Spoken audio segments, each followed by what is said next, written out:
Hello and welcome back to the podcast. It is always up to speed with Formula One.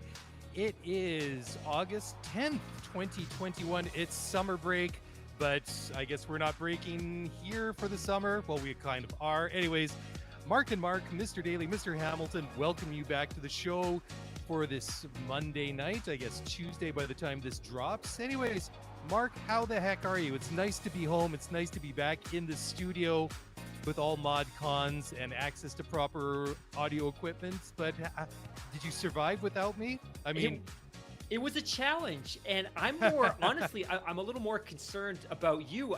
On Sunday, I went to the zoo with a 3.5-year-old. I still haven't recovered, and it's 36 hours later. Yet you went away for a week with three kids, and you seem bright and alert. And it yeah. looks like you're refreshed, and maybe this is all a disguise. But hopefully you're ready for a great run because I know we got a couple weeks left in the summer, and we've got some really cool stuff lined up for the listeners. But once Yep. we get to September, the back half of this calendar is going to be bonkers. Oh, it's going to go crazy by the time we get up and going. It's going to be fast and furious, to use a motorsport kind of pun, but really looking forward to it. And I'm actually really quite shocked at the amount of news that's out there. Usually Mondays a little bit more relaxed, a little bit more chill here. We kind of toss around a couple of stories, read some tweets, do some emails and things like that. But there is a substantial amount of news to talk about tonight. And that's usually not what we see at this time of year. Absolutely. And it's not the news that I was necessarily expecting or necessarily wanted. Hmm. I'm all in on driver changes for 2022. I absolutely thoroughly enjoyed NBA free agency, and now that that's largely over, I'm pining and I've got an appetite for something a little bit more. And obviously, and we'll speak a little bit to this in the show tonight, but Alfa Romeo's hinting that they've got some changes coming up. Obviously, we've been speculating about Mercedes for the better part of the last 8, 9, 12 months, Months, probably. yeah. But you're right. Like, there's a lot of news, and not all of it is necessarily linked to drivers. And we talk about the silly season typically being the off season when you typically see the driver switches and contract changes. But increasingly, that seems to be the summer. That's not been the case so far. But that said, to your point, there's still a ton of fairly significant Formula One news in the media right now.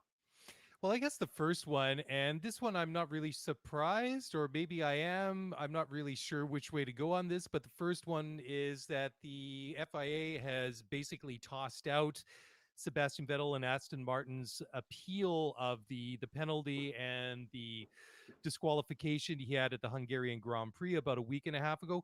Well, what's your take on this, Mark? Were you surprised that they kind of tossed it out right away? No, and also a little bit yes. And to back this one up, I'm sure everybody remembers because it was painful. Vettel, who just seems to be in a new place culturally within the society of Formula One fan. And if you go back to 2010, 11, 12, 13, he wasn't necessarily disliked, but there wasn't a lot of love for Sebastian Vettel. And when he Hmm. went to Ferrari, he kind of became the Darth Vader to our Luke Skywalker that was Lewis Hamilton. At least that was the overarching narrative for the first couple of years in the turbo hybrid era. But in the last couple of years, especially last year, given the breakdown in his relationship with Ferrari, there's been this newfound appreciation and sympathy for Sebastian Vettel. And that kind of boiled over at Hungary when he was Hmm. disqualified after having that terrific second place finish. Although I would argue he had better pace than Esteban Ocon and probably should have been pressing him a little bit harder. I'm not ultimately surprised that this one was thrown out. I can't seem to get my head wrapped around what's actually happening here. Ultimately, we knew that the FIA was required a 1 liter sample of fuel for all the reasons that we talked about in the last episode. They were only able to pull out about 300 millimeters or milliliters of Hmm. fuel, which wasn't sufficient. Sebastian was subsequently disqualified, but at the time it sounded like Aston Martin and Otmar and the rest of the leadership team were arguing that no, no, no, the fuel is there, but for whatever reason, we can't get it. The car was impounded. It was shipped off to an FIA facility in France. But ultimately, it sounds like Aston Martin may have been wrong, or at some point during this process, they realized they were wrong. And the debate became less about, hey, the fuel is there, we just haven't been able to access it, but rather, actually, we know the fuel's not there, but it's not there because we had a faulty valve that was evaporating the fuel. So all of our telemetry tells us that the fuel is there, but ultimately it was evaporating because of this faulty valve. And at that point, as far as the FIA is concerned, well, the debate is the rule says you need to have a leader. You don't have a leader. It doesn't matter why you don't have a leader. We're going to Hmm. toss this one out. And ultimately, it looks like Aston Martin's going to continue to press this one. They're going to push it to the Court of Appeals at the FIA, which is a whole different ball game. And I don't think that one's going to be successful either. But I'm surprised it got this far ultimately, because on the day of the race, it seemed that it was pretty black or white. It just seemed that the only ambiguous, uncertain piece was that Otmar and the rest of the Aston Martin team were convinced that that fuel was there. And at some point between the end of the race, the conclusion of the race, and the outcome today, they discovered that that fuel was never there. And then it just became an argument about where the fuel went. And the FIA just said, at the end of the day, it doesn't matter if there was a faulty point. The rule clearly states you need a leader. You didn't have a leader.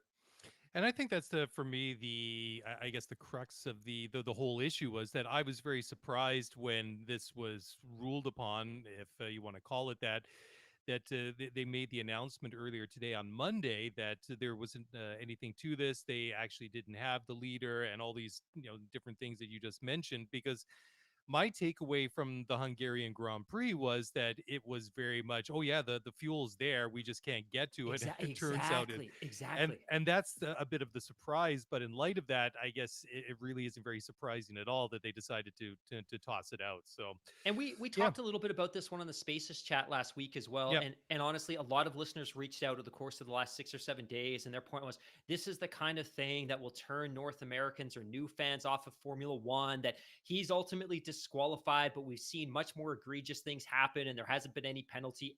AKA Ferrari in 2019. There was really no penalty for that, as far as we could see, in terms of the championship or in terms of yeah, a fair enough, right? monetary fine.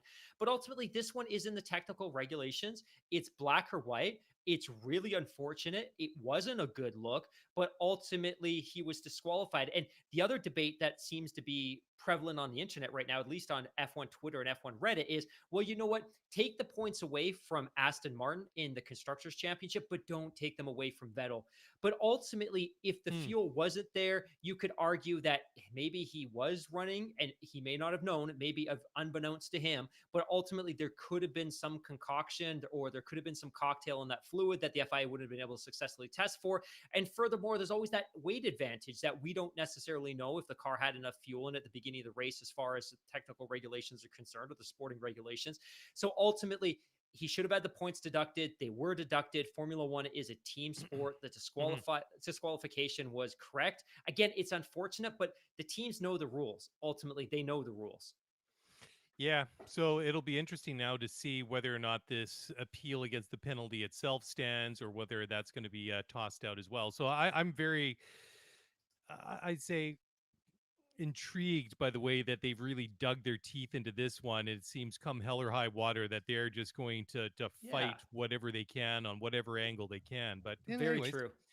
interesting and a bit of a bummer, because I mean, as most people probably know by now, that we've really kind of thrown our hat in the ring with Aston Martin this year, obviously with the Canadian connection with the Strolls and all Right. that, and the Canadian racing green, which is kind of a thing that we've coined around here. But anyways, moving away from Canadian racing green to maybe one of the less inspiring looking liveries on the grid.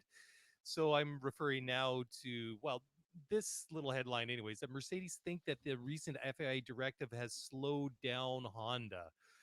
So this is an interesting one. So basically, despite all the drama that is really engulfed and what do you want to call it, swamped, taken over, Yeah. embattled Max Verstappen over the past couple of races, and really has taken a big dent out of his championship lead, obviously.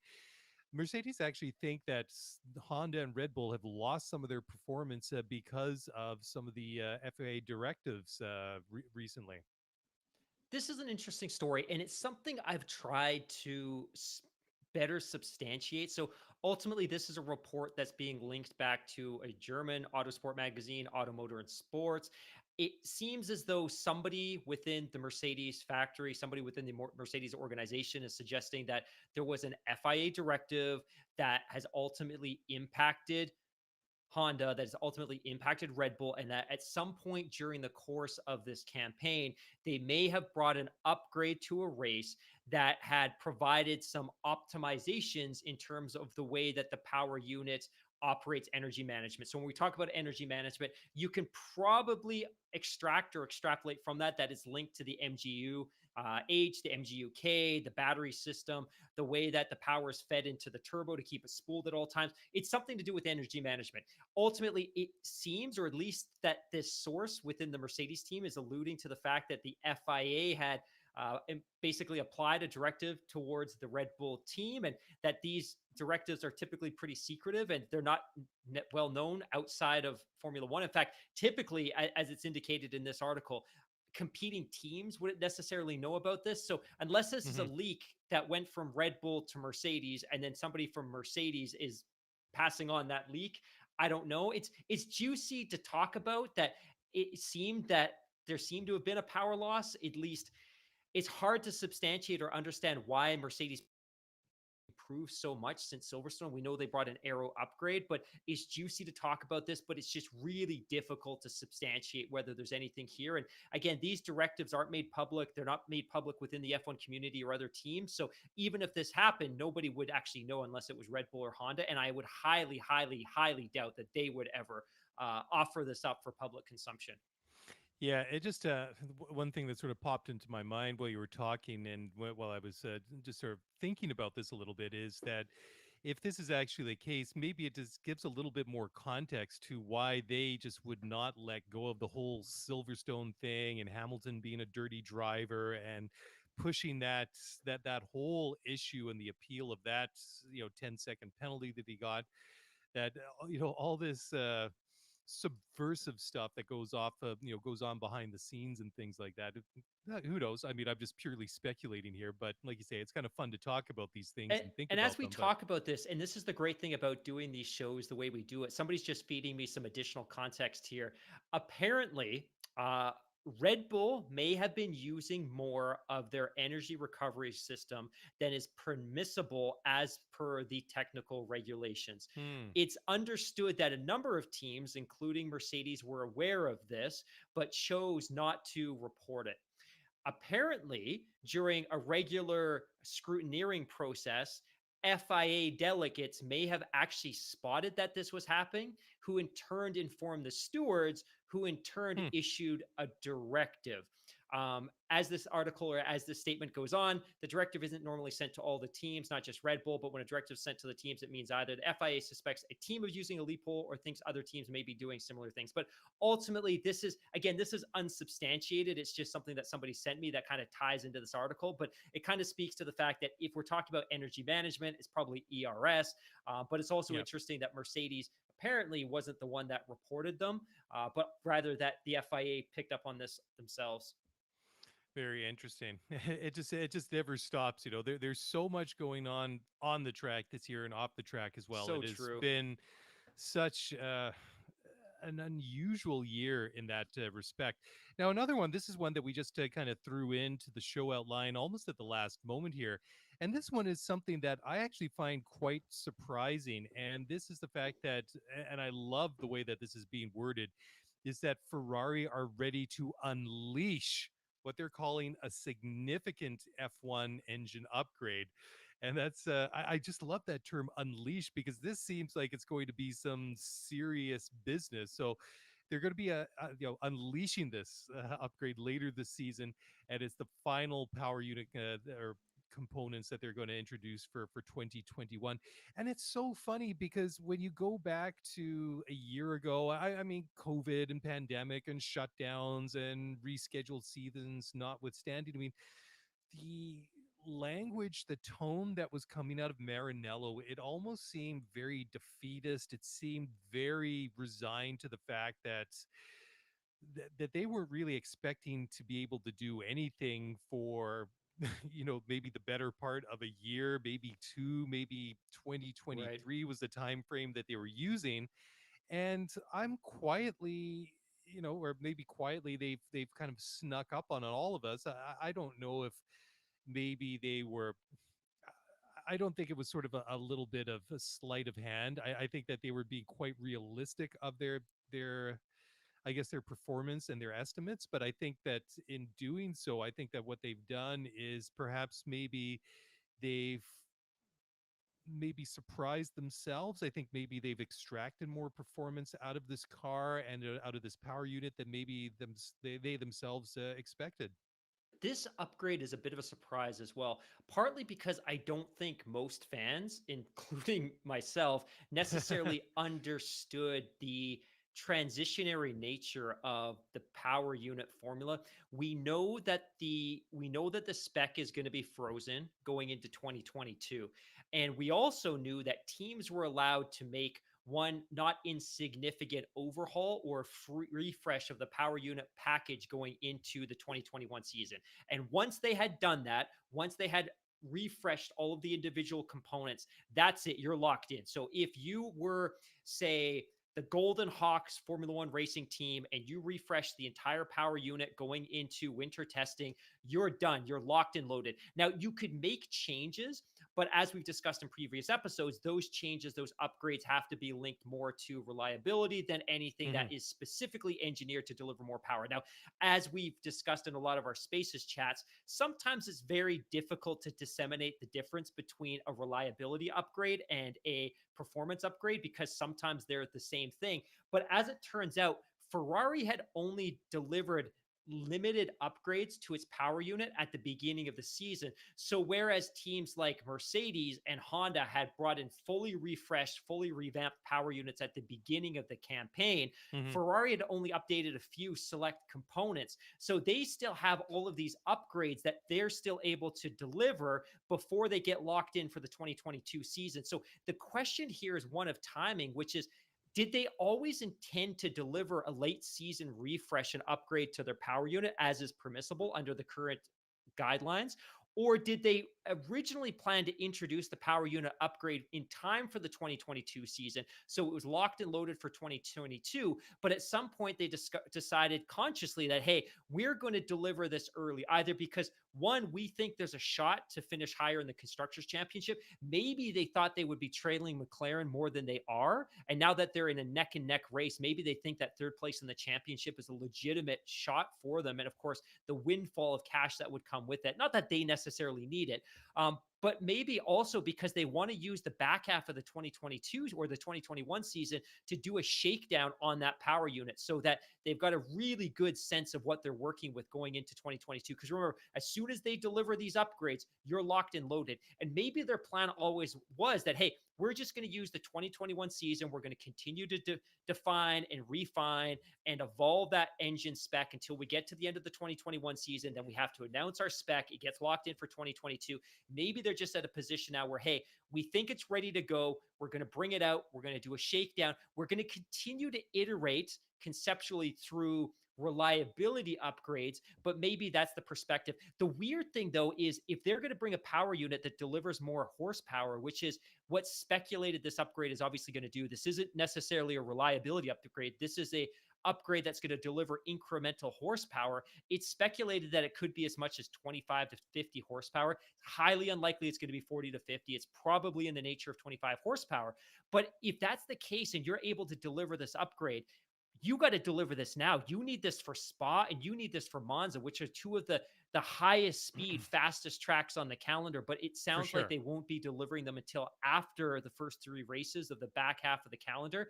But it's interesting. And for me, I'm really curious about whether it was always by design that they were going to deliver this late season upgrade, and if so, why couldn't they deliver earlier in the season so they could have been couldn't or so they could have been more competitive early? Or was it always a plan that they were going to deliver it in time for 2022, but they were at a point in terms of development that they could deliver it early and do a shakedown during the back half of the season? For me, this is all very, very interesting, but it's definitely going to shake things up in the constructors, because if they're able to deliver more horsepower and do it reliably, it's definitely going to put some put a scare into McLaren, I would say. Well, sure. I think that, like you're saying, that this battle that they're having with McLaren for third in the constructors, I mean, obviously that's not where they want to be. No disrespect Oh, of intended course, to of McLaren. course. They want to be competing for championships and winning races and all that stuff. But so I think partially, like you rightly pointed out, they don't need the money. It's more of an ego thing. But I think even more than that, I think Right. it's a good benchmark of where they're at, where they're going, and I think that when you list to some of the language and the way that they say things. I mean, for example, Mattia Bonotto had to say about Spa, for example, quote, "It will be a difficult race for us because we are 7/10ths short of the best, and most of these tenths, at least 60%, comes from the engine. We lack this compared to the best, and therefore we consider ourselves to be behind Mercedes and Honda to date.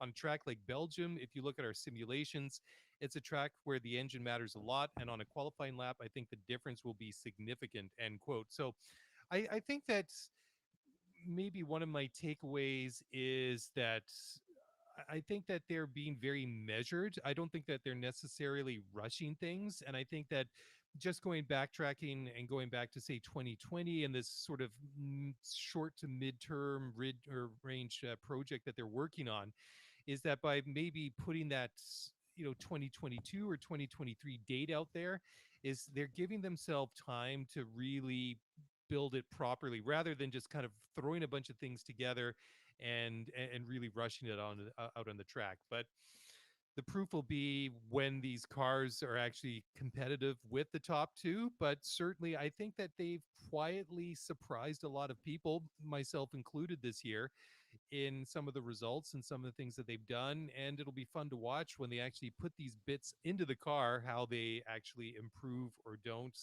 Because, of course, everybody else is improving and making changes around. So we'll have to see how they turn out in reality.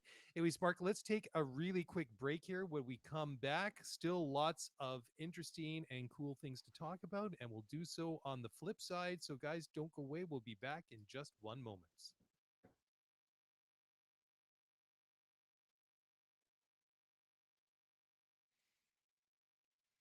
Okay, well, welcome back to the show. And Mark, what shall we go and look at? Yes, or next? Yes, I see. Alpine explains why they burned through. I love this headline.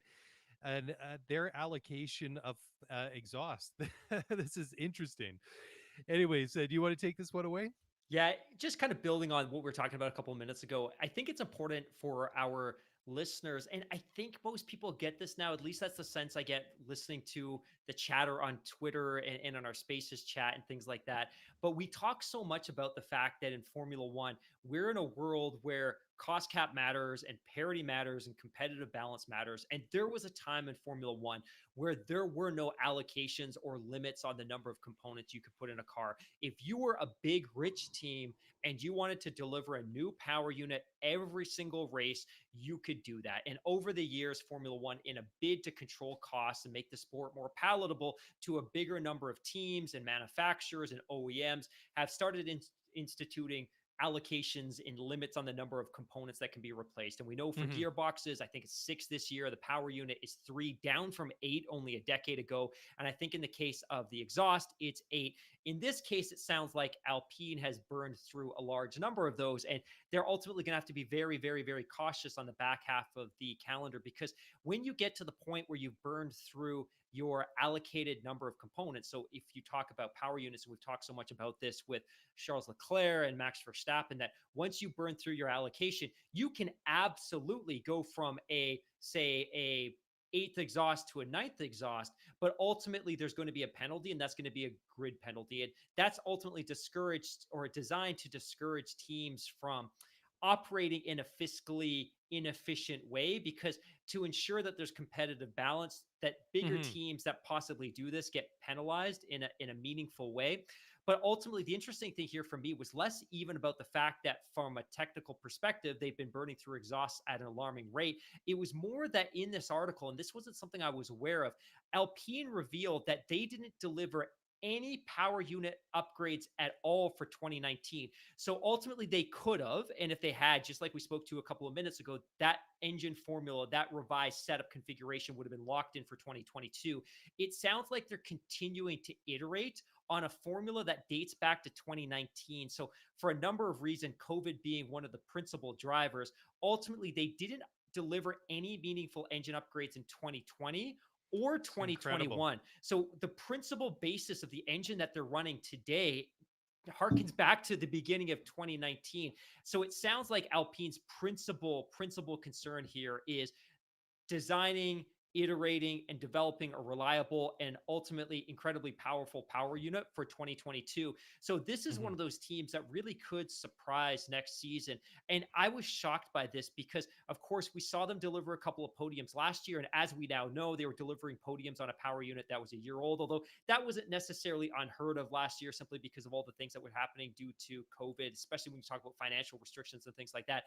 But Yep. ultimately, they're recycling this power unit now for a third championship, which is remarkable, especially given the fact that their pace and their performance seems to be improving as the season goes on. And we've obviously seen the strides that Fernando Alonso has made, and of course Esteban Ocon delivered a race win at the last Grand Prix in Hungary. But ultimately, I thought that was fascinating, and I'm now very curious to know that if they haven't locked in any upgrades for this season, and they're going to be Mhm. delivering a totally overhauled power unit for 2022, could this team come out and surprise? Because now we're in a position where we're getting a sense of at least what type of power teams are going to be able to deliver. We know Honda, Red Bull are pretty much locked in. We know Mercedes is pretty much locked in. We've discovered now that Ferrari has something left on the table that we haven't seen yet, and we're going to see that towards the end of the season.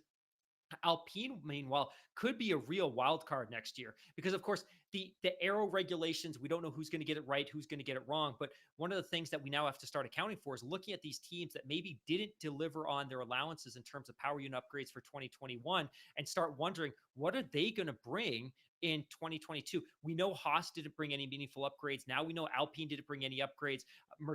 Ferrari is still in a position where they're hoping to iterate a little bit towards the back half of the season, but some interesting things for 2022. And now I'm getting very curious about how things are going to shake down when we get to winter taste testing in Spain, Barcelona next February.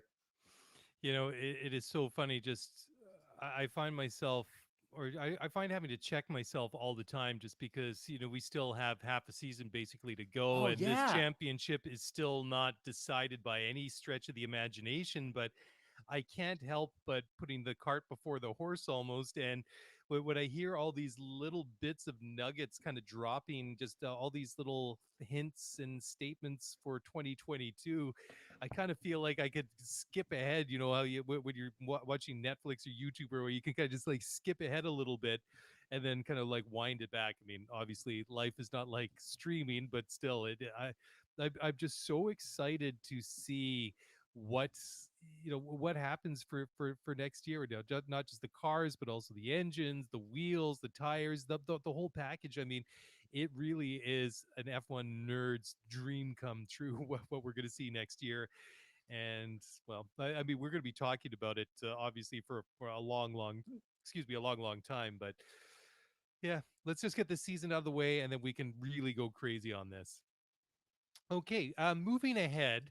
Now, this one is interesting because it's another one of these sort of breadcrumbs, I think, that we see when it comes to like the George Russell to Mercedes um, connection. What do you want to call it? Anyways, he said that Lewis Hamilton, that is the best out there in equal cars. It's just, it seems he's saying very nice things, and also that I don't know. Perhaps we were reading a little bit too much into it at the Hungarian Grand Prix when he was on the radio about, oh, just do what you need to do. Compromise my race. Do whatever you need to do for Nicholas. To make sure that he gets the result. All those sorts of things. It seems. I think we were saying at the time it seemed a little bit, I don't know, manufactured, but anyhow, it I don't know, when it comes to this one, speculation and guesswork aside, I think if they all had equal cars, I think it's pretty obvious that Lewis would still be the number one driver. Yeah, I completely agree. Ultimately, the only reason I even added this story to the agenda was I had an ulterior motive. Back at the Hungarian Grand Prix, there was a whole bunch of chatter on Twitter and on Reddit about that comment that George Russell had made on the radio that was picked up by the broadcast. And he Yep. was being the most gracious, amazing teammate of all time. And basically, like, I'll do anything for Nikki. Let's protect Nikki's race. And you and I commented on it a little bit, just in the sense that, hey, you know what? If he's being sincere, that's the kind of thing that Mercedes is going to want to hear, especially Sure. given the fact that Lewis has had challenges with some of his teammates in the past. And was he maybe playing it up for the radio? Who knows? But our listeners had a field day with it. They were nowhere near as generous and gracious as we are. And I'm going to read a tweet here real quick, just to respect to that comment that George Russell had made to Nikki. But this is from one of our listeners, Joe in Texas. Uh, and I love this comment, and it's directly in relation to George's comments, but all thanks to the graciousness of St. George Russell, the most selfless driver on the grid. Sure, he'll try to cut everyone, even his teammate in the pit lane, but he will grant the team permission to prioritize the car that's ahead on radio comms that he knows are being fed publicly to the television broadcast. I couldn't stop laughing when I I read love it. that comment. I And love it. ultimately, I felt a little bit foolish that you and I kind of got suckered into that as well. Like, oh, what a great guy. He's making this great comment on the radio. But like, wait a minute, how dare he? Like, how dare he make that comment on the radio when he knows it's going to get broadcast on TV? How dare he give his team permission to prioritize the car that has better pace and is ahead of it in the Grand Prix? But ultimately, there's probably a little bit of this too, a little bit of politicking, which is, hey, the announcement's going to come soon. Let Sure. me eliminate some of the questions out there about what my perception is of Hamilton, what my role is going to be on this team. But I did get a real comment out of that comment from Joe. So Joe, thank you for that, and I hope you don't mind me reading that Twitter comments on the podcast. Yeah, I guess it's a nice subtle reminder that sometimes we're just too nice to people, but yeah, We're that pretty is funny. generous. We are, yeah, sometimes too generous, right? Generous to a fault. So now going ahead and looking at one, I love the tweet that you put out there. I think it was earlier today. That was which race are you looking forward to for the rest of the season, and why did you pick Zandvoort? I thought that was really funny. But anyways, the organizers are hoping to have a capacity crowd of over 100,000 people in the stands at Zandvoort in September, just over a month from now.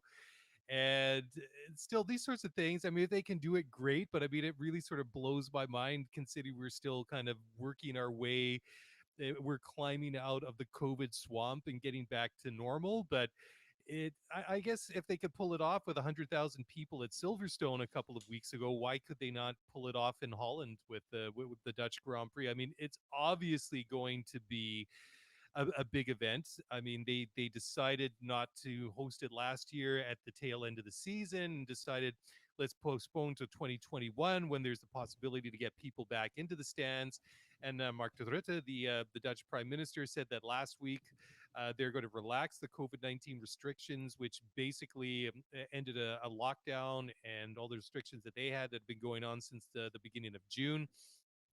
And they basically are saying that, or the health minister there, basically expecting social distancing and mask wearing is going to be scrapped by 1 September, which is only what 2.5 3 weeks from now. So um when it comes to these sorts of things, sometimes I feel a little bit kind of skeptical. I kind of take a wait and see approach, but I'd love to see it. I mean, it looks great to see people back in the stands, and I mean, as long as it can be done safely and all that sort of stuff, it would be wonderful to see because it's going to be a party atmosphere there. Maybe not so much for Lewis Hamilton, but definitely for Red Bull and Max Verstappen. It should be cool. I mean, it is the first Dutch Grand Prix since 1985, and I vaguely remember watching that one as a kid. And I mean, vaguely remember watching it. I couldn't tell you much about it other than it's just kind of one of those memories locked away here. Mind you, I can't remember what I did 3 days ago, so maybe I'm the worst person to talk about these things, but really looking forward to it. With the exception of Russia, I don't think there's a race on the back half of the calendar that I'm not excited to see. But this one I'm particularly excited about simply because I've never seen a Formula One race here. And I know Yeah. you did, but as you mentioned, you were much, much younger. The track that we're going to see really doesn't resemble what we would have seen back in the 80s or the 90s, anyways. We've got a couple of incredibly cool banked corners. Like you said, to have 90, 100, and 105,000 people at the track on race day, it's obviously going to be an ocean of orange. And we know how the Dutch show up to support their countrymen and women. I think this is going to be a spectacular atmosphere. I don't know, but I've read and simply looking at the schematics and the layout of the track, I know it's a tight track. It's not super wide. I've read some analysis that suggests really the only overtaking opportunities are going to be T1 with DRS and maybe T3 without. Ultimately, I don't care. We don't know what it's going to look like. I think the initial inaugural Dutch Grand Prix is going to be fantastic, regardless of what the racing's like, simply because it's new and the drivers are going to get a feel of the track. The bank corners are going to be pretty cool. It has brand new tarmac, so it's going to be smooth. The cars won't be bouncing all over the place. It's going to be cool. And again, we also don't know what the weather's going to look like. Ultimately, Hmm. maybe it is a procession, but maybe we get inclemental weather, which throws a whole different dynamic into the Grand Prix weekend. But ultimately, I want to see 105,000 people there. I want to see them in orange. I want to see them behave, and I don't want to see any unnecessarily disrespect thrown at any individual driver, no matter who it is. And obviously, I'm alluding to Lewis because of some of the pent up frustration towards him and Mercedes that's really been stirred up by Christian Horner and Helmut Marko. But ultimately, I want to see this race be successful. Like I said, I want to see an ocean of orange, and I can't wait. And this will be the second race after the Hmm. summer break.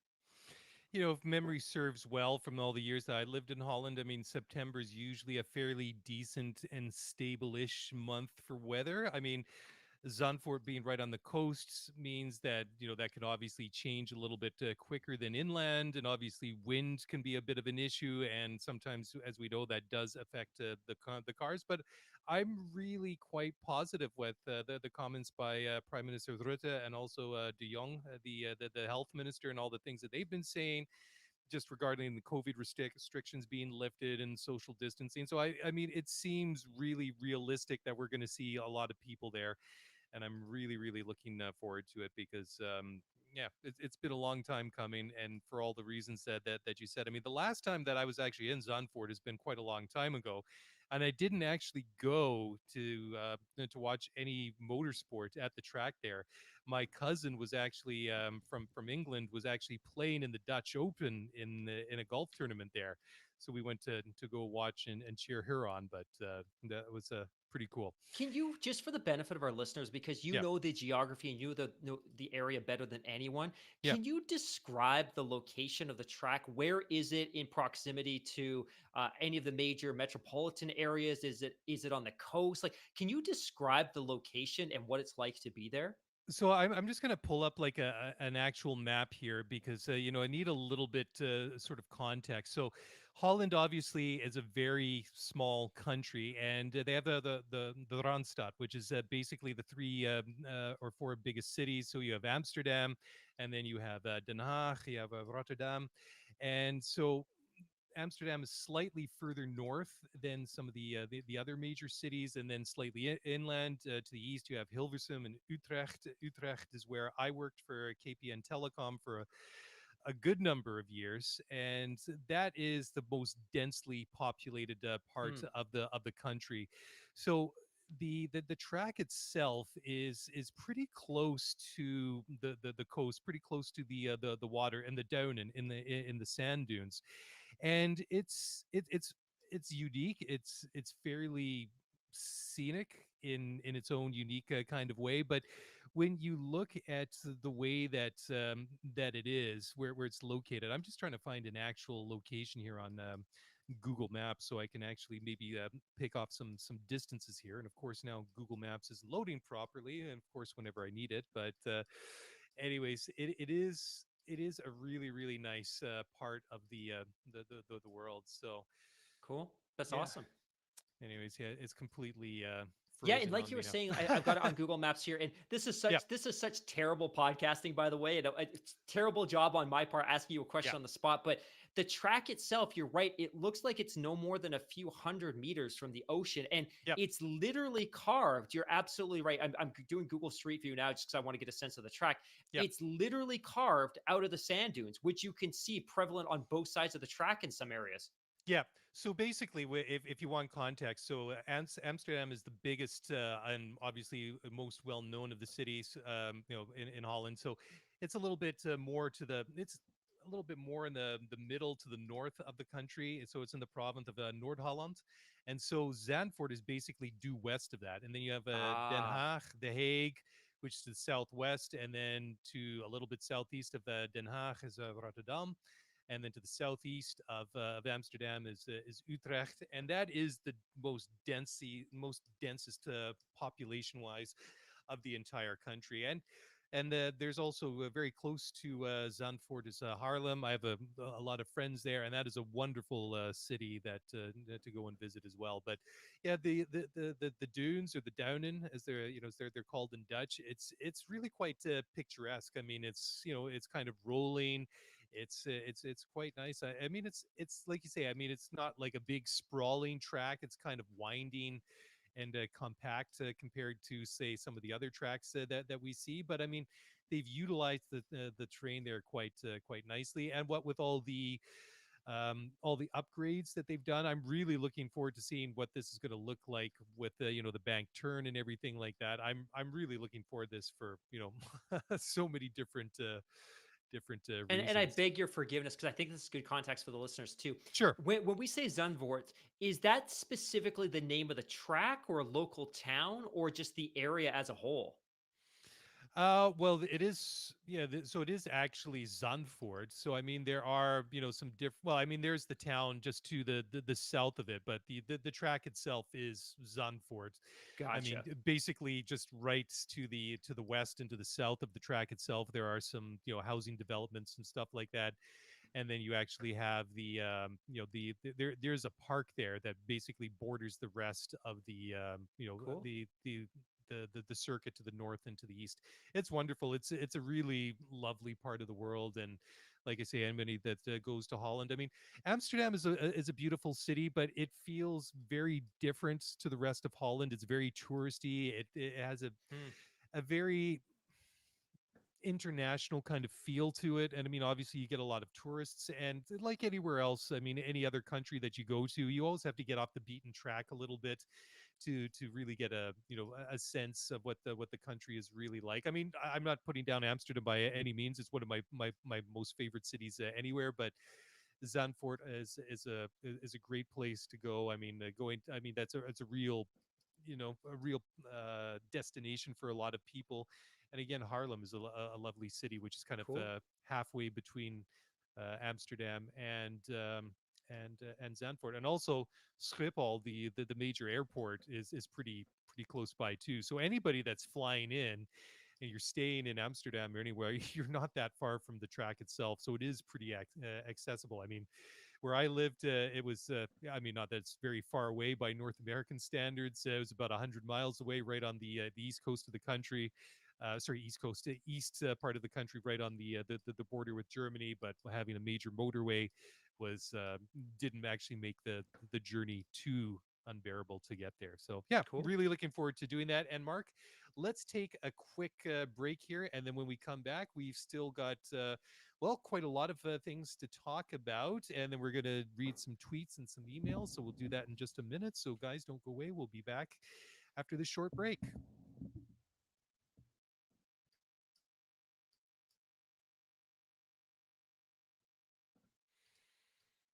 Okay, well, welcome back to the show. And, well, we're kind of going through the stories. Like I say, I'm still just astonished at the amount of material and things to talk about.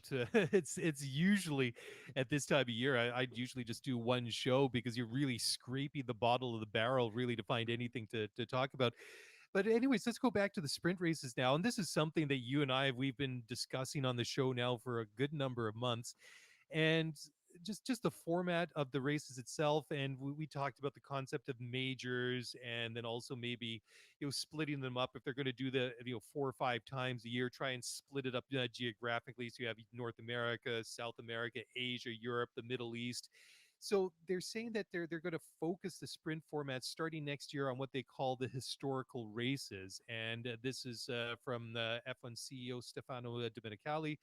And I don't think this is necessarily a bad idea. I think that if there's an extra cachet, an extra way to generate revenue, I could see going with the historical tracks, especially the ones that have been with Formula One for the long term. And I don't necessarily have a problem with that, but I kind of go back when I think about this to the comments that we've, or the concept that we've discussed, is trying to split it up evenly and geographically Right.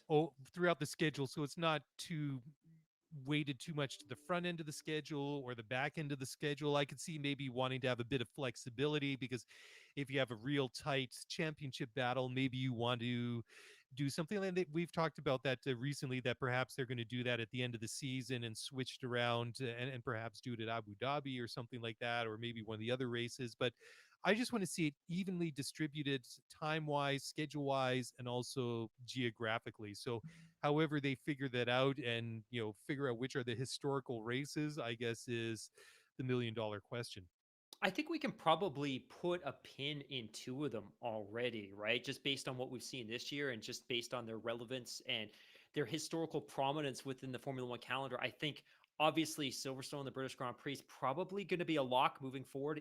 Seems If that way, that's yeah. if that's what F1's approach is going to be, that hey, we're not going to rotate on an annual basis, but rather we'd like to dial it into specific locations that have some degree of prominence. And I think Monza's obviously a great fit as well, not least of which because of the atmosphere, but because it's an exciting high speed track that I think a lot of us tune in to watch. I think you're then probably open to debate what the other should be. But I also like your point, and it was you that brought this up many months ago, that obviously these events should be distributed evenly over the course of the calendar, as a major would be in tennis or in golf. You typically don't stack those back to back because they lose relevance when you do that.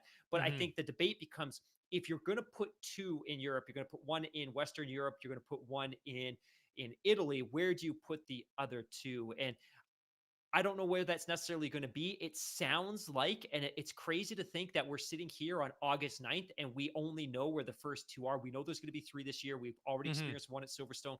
We know we're going to have one in Monza, which is going to be the final race of that back to back to back that kicks off the back half of the season.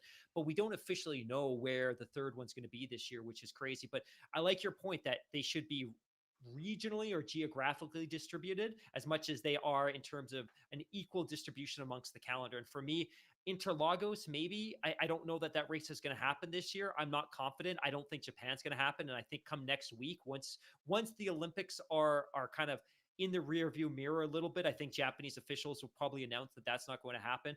I'm not Hmm. confident that Interlagos is going to happen, and I still suspect it's probably going to land in the Kingdom of Saudi Arabia or Abu Dhabi, simply because I think those races are far more secure.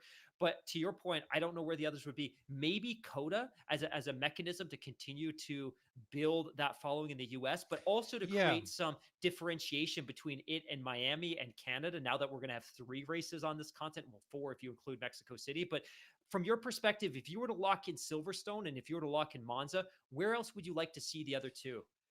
Well, I think you have to pick either Coda or you have to pick Miami. I mean, precisely for the reason that you say that you want to build on the momentum that you're gaining in the States with the not just the Great call. existing fan base, but all these new fans, and many of whom have dived in and have with both feet, and have really gone hardcore into Formula One.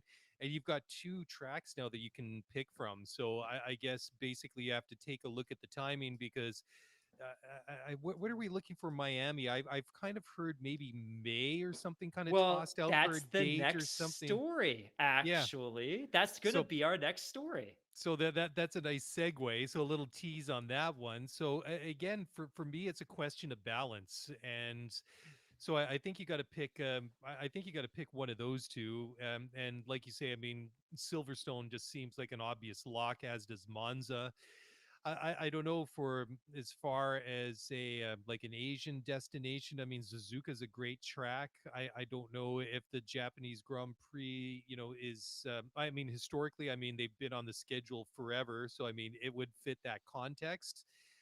And then the Middle East, gosh, it's really hard. I mean, I guess it's kind of hard to really kind of make that call right now because we haven't really seen any um, what do you want to call it, proposed schedules for Right. 2022 yet. So, I mean, we're kind of going based on, okay, this is what we usually see at this time of year. And I guess a lot of it also has to do is where are we going to line up? Where do the lights go green in March? Is it going to be Australia? Is it going to be Bahrain? Is it going to be Saudi?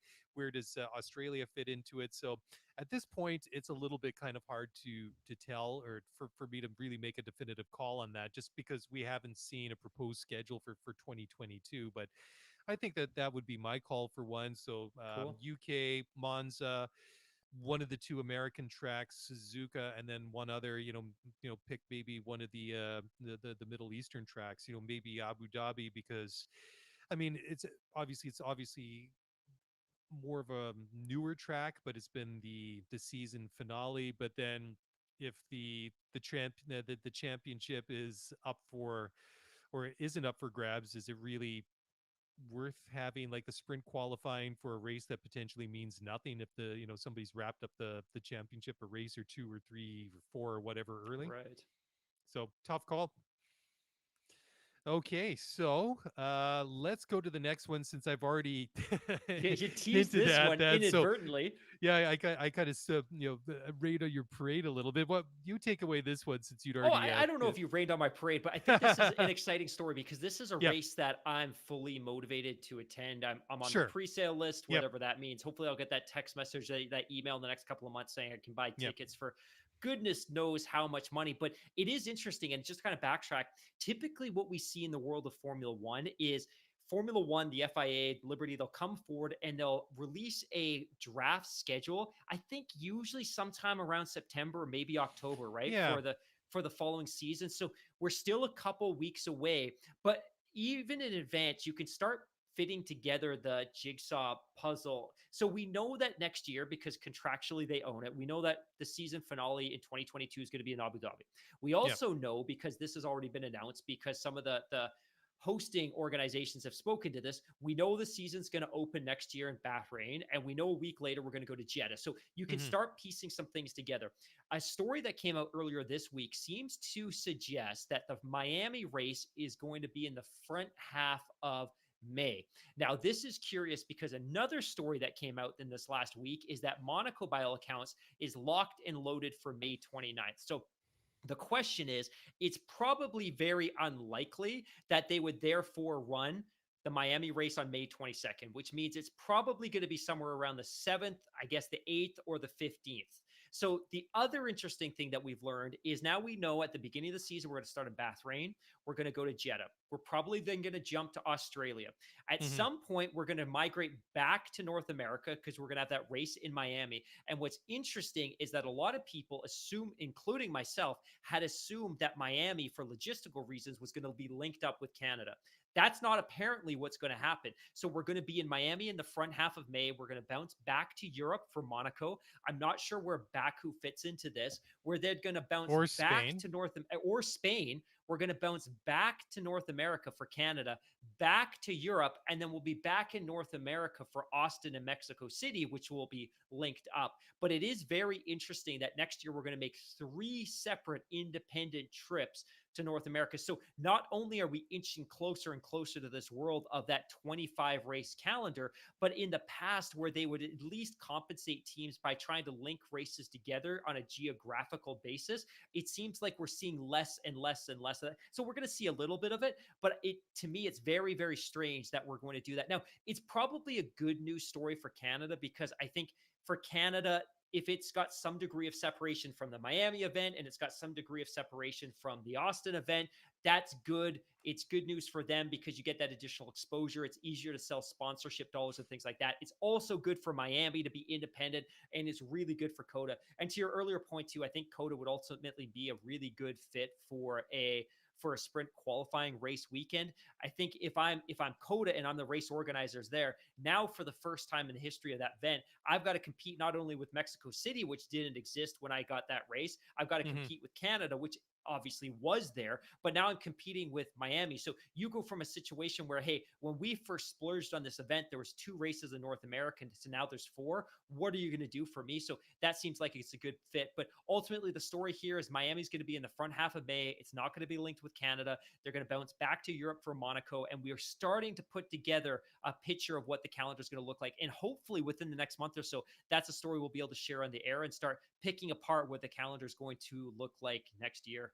Yeah, it'll be fun to see what it looks like. And you made a great point because, as you said, that we're edging ever so closely to that 25 race season, and then hopefully next year that we'll have shaken off more of this post-COVID hangover off, and that we're much Exactly. closer to a normal season, and that there hopefully won't be any disruptions or cancellations. But that magic number where they actually end up capping it is what I'm really fascinated by. What that what the final number is it going to be 22, 23? Are they going to get their 25? And if so, which tracks are they going to be? It's going to be interesting to see where it actually finally finishes up. But you also made a great point, and I didn't think about this either. 2020 and 2021, from a calendar perspective, were very much all hands on deck. We Yep. just need as many tracks as possible. As long as you could stand up and walk in a straight line, good enough, Mister Track. We're giving you an F1 event. But what we've seen over the course of the last couple of years is there seem to be a riches of really great Formula One tracks that Hmm. weren't necessarily on the calendar. We obviously had some experience with Turkey going back a decade. We got to try it again, and we exposed Turkey to a whole new generation of Formula One fans. And now Yep. maybe in that country, there's an appetite to find their way back on the calendar permanently. We've obviously seen 2 additional races in Italy at historic tracks that we Yep. historically haven't visited as part of the Formula One calendar. That not only are we going to be talking about all of these kind of new destinations, the Jeddahs and the Riyadhs of the world, but now we can Hmm. start looking back at some of these more traditional Formula One countries that have this rich kind of inventory of tracks that we could lead into. I think it's going to be really exciting because all of a sudden, logistics aside, you could see a world where you could have 25 really great races on a Formula One calendar. Well, I mean, some of these great tracks, like you mentioned, like Mugello and Oh, also absolutely. Imola, and then we have Portimao, and then Oh, Turkey, and let's not forget Hockenheim is fallen off the schedule. No German Grand Prix, and then you have all of the Nurburgring. I mean, there are plenty of good venues, plenty of good tracks out there. I guess it basically comes down to making it all work, and then also making the hosting fees and that deal to actually for the organizers to secure a race and make it marketable and be able to sell tickets to get people to go there. That's the big challenge. But they've proven over the past year, just because it was forced upon them because of the pandemic, is okay, we want to put together first of all a 17 race season like we saw last year. right. And well, we're not going to be able to go here. This is, well, it's looking 50-50 right now. And I think they did a great job. I mean, we've seen, quite a lot of some tracks. I mean, as much as I like the Red Bull Ring, I think I'm good for the Red Yeah. Bull Ring for the time being. I So am mean, I. and we've seen Silverstone and Sahir has done a great job as well. But I mean, there's no lack of other good quality tracks out there. Excuse Yeah, me. completely agree. Anyways, let's go on to the next one. And Alfa Romeo have revealed their time frame to make a decision on their driver lineup for, excuse me, 2022. This is an interesting story because there's a sense that Alfa Romeo, now that they've kind of secured some long-term backing and they've really linked Sauber into Alfa Romeo for a number of additional years, there seems to be this really newfound sense of independence outside of that Ferrari ecosystem. And we know how intimately they are linked to Ferrari in terms of Ferrari being a major power unit supplier and part supplier. And ultimately, I think that dependence is probably going to increase going into the 2022 Formula era. But I thought it was very, very interesting that Frederick Vasseur, and not only him, but a number of other leadership individuals from within that organization have spoken candidly about the Yep. fact that they're not only open to reviewing all available candidates, but that this is their decision and that they're not necessarily going to be influenced by any external actors. And that external actor, of course, would be Ferrari. And if you look up their driver lineup today, they have got Kimi Räikkönen, who's a former Ferrari driver, two-time Ferrari driver who won a world championship with them all the way back in 2007, his first season with the team. Yep. And you have an Italian driver in Giovinazzi. And ultimately, if you look at that lineup, you got to think, how much influence did Ferrari have there? And it was probably a lot. It was probably much easier to move Kimi Räikkönen out of that Ferrari seat if you've got him lined up with a return to Sauber, which is where he Yeah. started his career. And you also have to wonder how much influence Ferrari had in ensuring that there was an Italian driver in that car and linked to the Ferrari Academy. But ultimately, now it sounds like, and this is good news, that Alfa Romeo is open to anything. You know, we'll retain both the drivers, we'll open up both seats, we'll explore all options, and we're not going to be ham-fisted by the overlords at Ferrari. And I think this is really interesting. And one of the stories that we spoke to last week as well is how closely it seems that Frederick Vasseur has positioned himself next to Valtteri Bottas at every possible opportunity. So I think the question is less about are there going to be changes, but rather are they going to replace both drivers? And Yeah. if they're going to replace Kimi, is it because he's choosing to retire or simply because this team's recognize we need to get a younger driver in here who's going to help us develop and be with us for the next 3 or 4 or 5 years? And Hmm. ultimately, whatever marketing dollars or sponsorship dollars you're bringing to us as a former world champion are just no longer relevant because we need to get past having a 40-year-old driver in this car. Yeah. Well, it is interesting. I mean, some of the names that are being thrown out there, as you mentioned, Valtteri Bottas is one, Mick Schumacher, the Haas driver, is another, and Robert Schwartzman, he's what, a Formula 2 driver, right? Right.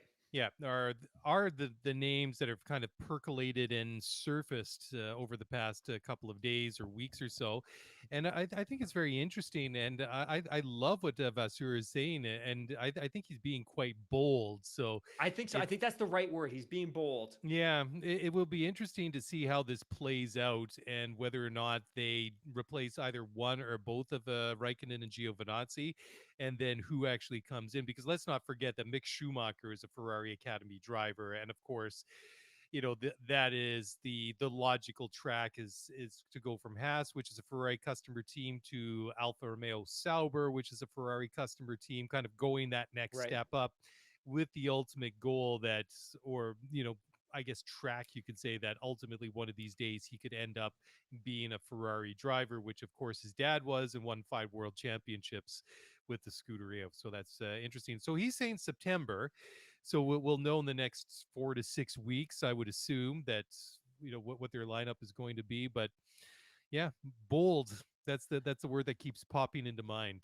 Anyways, I'm going to be bold now. We're going to take a quick break, and when we come back, we're going to talk about Schumacher again, and A the different this a Schumacher. different Schumacher this time, and we'll do so in just a moment. So guys, don't go away. We'll be right back.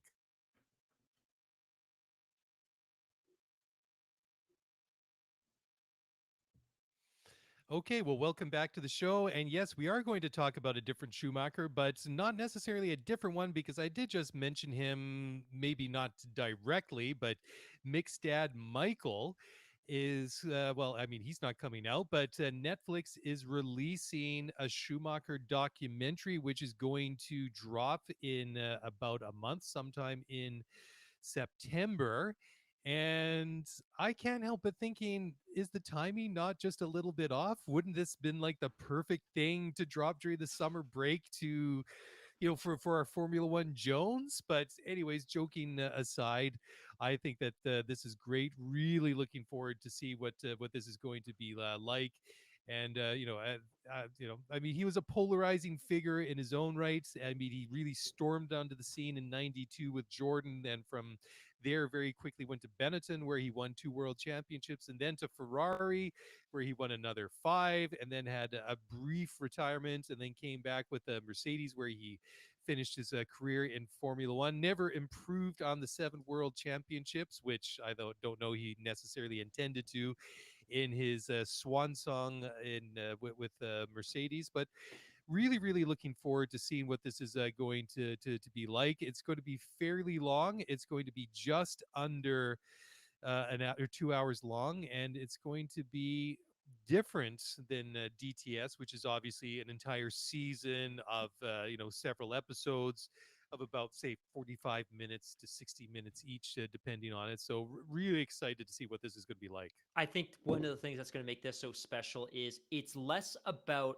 offering up a perspective and a look at his career for fans that were following F1 during Yep. that period, during the 90s, the early 2000s, into his last couple of years with the Mercedes team. I think this is a really exciting opportunity for newer fans to get a direct line of sight into the Hmm. person and the history and the racecraft and the legend that was Michael Schumacher. And again, he wasn't squeaky clean. And we've hinted in the past that the incident at the end of the 1999 or 1997 season had him disqualified from the championship entirely. But I'm extremely excited to see this. And one of the things that I'm most intrigued about is oftentimes when you see a big high profile documentary like this released, the producers often manage to find some really great footage that maybe we haven't seen before. And last year, when Netflix dropped The Last Dance in, I think it was probably the early part of the pandemic, it was a terrific watch, not only because there wasn't a lot going on and all of the major professional sports were paused, but rather, unbeknownst to a lot of us, the Chicago Bulls actually had a film crew that was following them for that entirety of that season and the playoffs, and they were shooting that documentary on film. And the benefit of shooting on film is it can be scanned and it can be basically translated into true high definition video. So back then, of course, television broadcasts were all low definition. They were 4:3. They Hmm. don't scale well on HDTV. But Lance Dance was really special because all of that footage was actually shot on film, which translates and scans perfectly into high definition footage. I'm very curious to see what type of footage might be available, especially from the early years of Michael Schumacher. We know all the race footage, with the exception of the last couple of years that Mercedes is going to be standard definition. But I'm really excited to see what type of footage might exist off the track, interactions between him and the team, garage footage. Like that's what's exciting for me because I know the story. I was there. I was a part of it. I think for a lot of our fans, everything's going to be great. Sort of our fans. Who am I? A lot of our listeners, I think this whole thing is going to be exciting and it's going to be fresh. But for me, it's like, what are they going to be able to dig up and what kind of meaty nuggets are going to be new for all of us? But I'm excited about this. But like you said, and I tweeted about this earlier today, if Netflix is going to make the effort of developing Formula One documentaries, drop them during the summer break when you have the entire Formula One community just ravenous for additional content. But September, I'll take it, and I'm super Hmm. excited because 5 years ago, I could never in a million years have imagined Netflix dropping a Formula One themed documentary, let alone this being the complement to 3 seasons of Drive to Survive, which in Yeah. itself I could never have imagined them producing. Oh yeah, I mean it very much is first world problems, right? But I mean we should give them props where where it's due, because I mean Absolutely. this year they were spot on when it came to the drop of DTS starting just right before the start of the season. I was perfectly timed. I think you and I binged it and as fast as we could, and then as soon as we finished watching it, we dropped an episode going over our favorite, all the different, highs and lows of the 2020 season and all the awesome footage that they came out with. So, yeah, really looking forward to this one for all the reasons that you mentioned. Anyways, let's very quickly. We got a couple of indie stories that we just wanted to talk about really quickly, and then we'll do a couple of emails and some tweets, and then we'll close it up with MotoGP Corner. But the first one is the Nashville race here. Marcus Ericsson won his second race of the season, which was kind of a crazy race that he held off Colton Herta. And there was what, 8 or 9 or 10. I kind of lost track of all these collisions in a very crashy race. I guess Yeah, is the best way to absolutely. put it. Absolutely. I feel, and I know that there's a lot of excitement in North America, in the United States right now, about Formula One, but Indy itself is going through something of a renaissance. Yeah. And for those of you that don't know, back in the 80s and the early 90s, IndyCar was a pretty big deal in terms of motorsports in North America. Certainly wasn't necessarily where NASCAR was, but I don't doubt for a second that the upward trajectory that NASCAR experienced in the mid to late 90s and into 2000s, really right up to the recession in 2007, 2008, 2009, much of that was driven by the fact that when Indy split and it went in two different directions, there was obviously some massive political disagreements within the body, within the organization itself, and it went in two different directions. You had the Indy Racing League that split off and became a prominently oval based circuit. You had Kart Champ Car that split off and was very much a more internationally themed street course circuit type series. Ultimately, it did what seemed to be irreparable harm. And I think NASCAR was really the net benefactor of that split because they just Sure. swooped in and gobbled up all that TV revenue and all Yep. that sponsorship money and all that kind of stuff. But obviously, the two sports, IRL, Champ Car, Kart, they reconciled a number of years ago, but it seems like now they're in a really, really great place where they're putting together this really financially viable package. And Nashville's exciting to me because it's the first new street course that's been introduced to the calendar in the past decade. And one of the things I've been very cognizant of is that over the past 3, 4, 5, 6 months, there seemed to have been some really strong momentum and excitement about this event on social media. And ultimately, it played out in a huge way. They drew over 120,000 people over the course of the race weekend. It sounded like it was a total party. People had a blast. The racing's never going to be necessarily great because it's a tight, windy street course. The surface is terrible. But yeah, in this case, Marcus Ericsson, the Formula One driver, he had 11 points finishes in his career, 5 seasons that spanned principally across Sauber and Alfa Romeo. And I think his rookie season with Caterham, obviously he's translating well in terms of Indy. This is his second race win of the season. Hinchcliffe scored a podium, the first of the season for the Canadian driver, but it was exciting and it was very, very cool. He had about 122 pits to get to that race victory. Colton Herta crashed into a wall of tires towards the end to throw away his chance at the race victory, but it was great and there seems to be a lot of excitement. And I'm not one of those guys that's going to be F1 over Indy or Indy versus F1. They're two different disciplines. They can Hmm. both be successful simultaneously. They can feed the excitement for each other. They only race at the very most once a week. It's not like they're going to head 5 nights a week. I think the renaissance of F1 is great in North America. I think the rebirth of Indy is also equally exciting and just kind of tied into this as well. So we can wrap up our Indy corner for this weekend. In other news, it seems like a number of different Formula One centric entities have been becoming more deeply invested in Indy. There was, of course, a really prominent story that ran for a couple of years. What that was, Ferrari was sniffing around entering Hmm. Indy, and we weren't necessarily sure in what capacity. Were they going to have a team? Were they Well, looking to enter as an engine supplier? But no, sorry, yeah, go on. I'm sorry to butt in, but I think back in the 80s, they actually designed a prototype IndyCar. Just Google it and go and look it up on Wikipedia or whatever. I mean, there are pictures out there. They were very, very serious in the mid 1980s to actually go full time into IndyCar. And then just as to steal your thunder once again, I mean, just this renaissance, as you so rightly put it, that we're seeing in IndyCar at the moment has seen McLaren now take a 75% share of the team, or sorry, You got it. the McLaren, sorry, the Arrow McLaren SP team, which I think is great. I mean, they've been in the back in there for a couple of years, obviously, but now they're really taking it to the next level. I mean, there's been no announcement as to actual financial terms of the deal and stuff like that, but I mean, taking 75% over of a team or a franchise, I mean, is a big deal no matter what it is. And you have to wonder as well, what is driving that? Is it because there's a financial return on being part of the Indy Championship? Is it because ultimately you could take some really prominent young drivers that you can't fit into a Formula One seat and stash them away in North America? The other consideration too is that it sounds like McLaren's planning to run a third car with that team full time next season, which again is a different concept because in the Formula One world, it's two cars, two cars, two cars. But in the Indy world, you talk about, hey, run two cars, run three car, throw in a third car as a wild card at specific events. There's Hmm. some cool, flexible stuff that you can do there.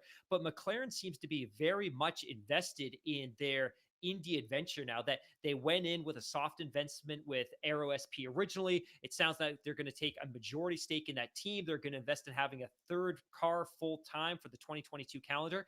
It's pretty cool. And part of this could be as well that, hey, if we've got cost certainty around Formula One and we know we're only going to be spending $135 million on the F1 team each year, maybe we've got some extra capital lying around and we can go and start investing in some other prominent motorsport series to gain some additional exposure. So I think this is genius for McLaren. I'm still very suspect about where this money's coming from. And I think we know where some of their bankroll and some of their investment is coming from because we've alluded to that in the past. But I think it's very, very cool that you see some cross pollination between Formula One and Indy for whatever the motives. And obviously, I would love to have seen Ferrari enter that world. I think that would have been next level. I think it could have been problematic for Formula One from a marketing perspective, simply because Ferrari's always been exclusive to that championship. But either way, I'm happy for IndyCar. I'm happy for all the motorsports fans in North America where this has prominently been, or predominantly been, a North American specific championship, but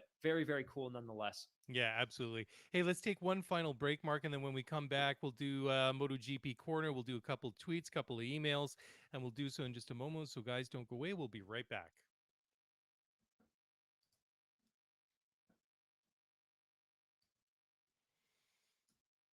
All right. Well, welcome back to the show. And wait, is that the MotoGP jingle? Here you go, all ready to go. It's right out of the chute there, Mark. Anyways, you got a couple of things you wanted to share with us this week. I also understand I have a timer, so I've got to keep this under about 5 minutes. So I will try. Big news in the world of MotoGP over the course of the last week. Valentino Rossi, possibly one of the most transcendent motorsports athletes, superstars of our lifetime, has announced his retirement. I don't think this comes as a shock to anyone. Up until the end of last season, he was still racing for a prominent front-running MotoGP team. He was, by his choice, we believe, relegated to a second-tier MotoGP team. His performances have been poor to inconsistent. He's really struggled in practice, struggled in qualifying, struggled on the grid. It's not been a great year for him. But all of that aside, I don't think we should ever let that mask what has been an absolutely monstrous career for this guy. So Valentino Rossi, number 46, he's 42 years old. He entered the MotoGP circuit in 2002. He won the championship in his first season with Honda. He won 11 of 16 races in absolutely dominating fashion. He won the championship again in 2003 with Honda. He made a monumental switch to Yamaha for 2004. He won the title in 04, won it in 05, had a couple of soft seasons, won it again in 08 and 09, made an ill-fated move to Ducati for a couple of years. Again, being an Italian racer, I think there was a pull, there was some compulsion to go and help to build up an Italian manufacturer in MotoGP. Sure. Wasn't super successful, returned back to Yamaha, had a string of second place finishes in 14, 15, and 16, came ever so close in 15. And I tweeted about this a couple of days ago. If you ever thought that the 2016 Formula One campaign, the battle between Lewis and Nico, was intense, you simply need to go back to 2015 and look at the battle between Valentino Rossi and his teammate Jorge Lorenzo. That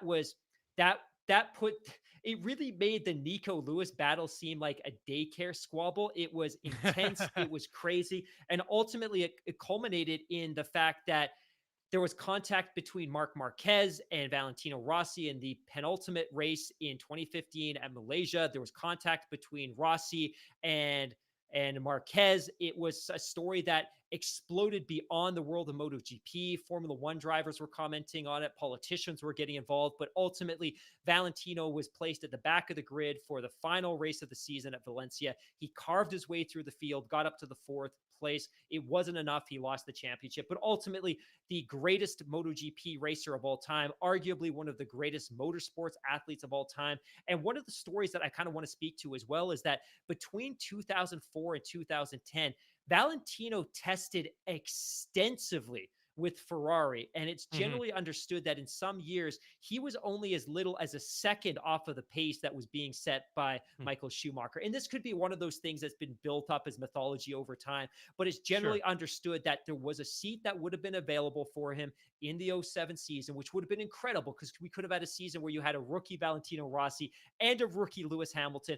Ultimately, he decided to continue his focus on MotoGP. It paid off because he won another title in '08 and '09. But this is a guy who is synonymous with motorsports, synonymous with Italian motorsports, and even today is considered to be part of the Ferrari family. So incredibly, incredibly sad that he's going to be leaving MotoGP. But as a 42-year-old, and given how incredibly physically demanding MotoGP is, and we talk about Formula One being physically demanding, and I think it takes a lot of effort to articulate to people that haven't raced an open wheel racing car how demanding that is in terms of the strain on your neck and your bodies and your Hmm. dehydration, and how strong you need to be from a cardiovascular perspective. MotoGP is at a whole different level of physical requirement, but ultimately this will be his last season. For me, I'm happy. One of my bucket list items of my lifetime was to see him score a podium. My wife and I managed to do that a number of years ago. So that's a moment that's very special to us. But his Awesome. focus post MotoGP is going to be back into racing. So he's not going to be leaving the world of motorsports. It sounds like he's going to take a run at Le Mans. He wants to become more involved in four wheels, so automobile based racing. So he's not going anywhere any soon, but this will mark the end of one of the most storied careers in motorsports history. Awesome. There you go. So, a bit of a round of applause here from us, and let's So now. was that applause because I kept it under 5 minutes, or because of the quality of the content delivered? Well, let's just it was a little bit of both, but Okay. yeah, sad to see him retire. But like you say, I mean, one of these transcendent figures, and what an amazing career that he's had. Okay, let's delve into the mailbag now. Do you have some tweets locked and loaded for us? Yeah, so I think one of the first questions I'm going to ask, and this comes from user at Dexter underscore Herrerez, and I apologize. I always tend to butcher names, but his question is a pretty basic one. Hey, I'm watching Formula One on ESPN today. Seems pretty good. I can DVR the races. Sell me on getting the F1 TV app. So I can definitely comment on why it's valuable to me. But from your perspective, I know that you've started making that transition yourself away from our cable provider here in Canada. But Yeah. if you had to do a 30-second elevator pitch for the F1 TV Pro app, and again, guys, we are not being paid by Formula One. This is not a sponsored segment, I promise you. But what would your elevator pitch be? Well, I mean, the big thing being, living in North America is that we're subjected to commercial breaks all the time. So the one thing that I like is once that the feed starts, it's uninterrupted. I love the fact that you can switch between the in-car cameras. I love that there's the pit lane camera. There was the audio issue at the Hungarian Grand Prix where they didn't have Crofty and Nico Rosberg to start the race. For me, not such a big deal. I switched over to the Dutch feed and listened to the one and only Olaf Mol, which was a bit of a throwback, Love it. two times gone past for myself. But it's just a great package.